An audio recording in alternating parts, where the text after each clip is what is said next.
சுவிட்சர்லாண்டுக்காரன் watch செய்கிறான், watch செய்து விற்கிறான், எக்கச்சக்கமான விலை.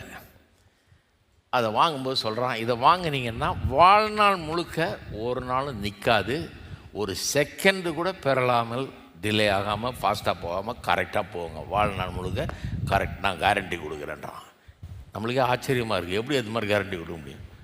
ஒன்றாகாதுங்க, லைஃப் லாங் வச்சுக்கலாம். ஃபாஸ்ட்டாகவும் போக ஸ்லோவாகவும் கரெக்டாக செட் பண்ண டைம் கரெக்டாக போயிட்டுருக்கோம். கேரண்டி கொடுக்குறேன். ப்ரிசிஷனில் கில்லடிங்க அவங்க, அவ்வளோ கரெக்டாக நுணுக்கமாக செட் பண்ணுறாங்க. அதை அவங்களுக்கு ப்ராட்டஸ்டன்ட் ஒர்க் எத்திக் போதிக்கப்பட்டிருக்கிறது அந்த காலத்தில். இதெல்லாம் போதிச்சிருக்கேன் நான் வேலையை பற்றி போதிக்கும்போது.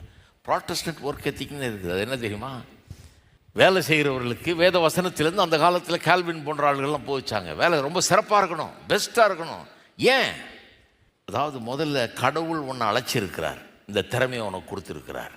அப்போ நீ வேலையை எப்படி செய்யணும்? நல்லா செய்யணும். கடவுள் கொடுத்த திறமையை வச்சுக்கிட்டு அறகுறையாக செய்யக்கூடாது, அலங்கோலமாக செய்யக்கூடாது, நல்லா செய்யணும்.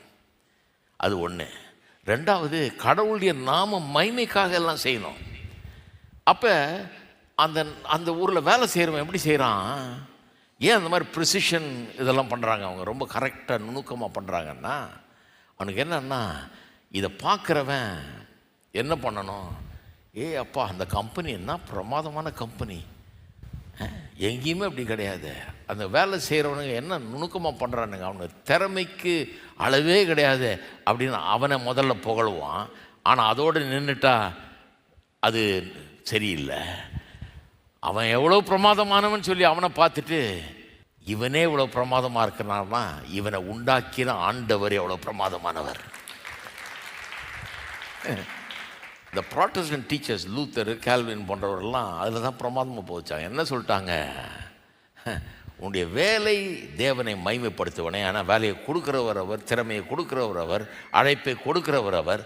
அப்போ நீ அதை செய்கிற, உன் வேலையை செய்கிறத பார்த்து ஆச்சரியப்படண மக்கள். ஏன்னா அவ்வளோ அருமையாக செய்யணும். நீ அதை கடவுளுக்காக செய்கிறதா செய்யணும், கடவுள் கொடுத்த வேலையை எண்ணி செய்யணும், கடவுளுடைய அழைப்பாக எண்ணி செய்யணும். அப்படி செய்யும்போது நீ மகிமைப்படுறதில்லை, அதோடு நிற்காது, கடவுள் மகிமைப்படுவார். அதனால தான் கடவுள் நம்ம பேர் பெருசாகணும்னு விரும்புகிறார். ஏன்னா நம்ம பேர் பெருசாகும்போது அதோடு நிற்க போகிறதில்லை. நம்மை ஏற்படுத்தி வைத்த ஆண்டவர், நம்மை அழைத்த ஆண்டவர், நமக்கு திறமையை கொடுத்த ஆண்டவர், ஆற்றலை கொடுத்த ஆண்டவர், அவர் எவ்வளவு பெரியவர் என்பதை, அவர் நம்மை காட்டிலும் ரொம்ப பெரியவர், அற்புதமானவர் என்றதை ஜனங்க பார்க்க முடியும் இல்லையா?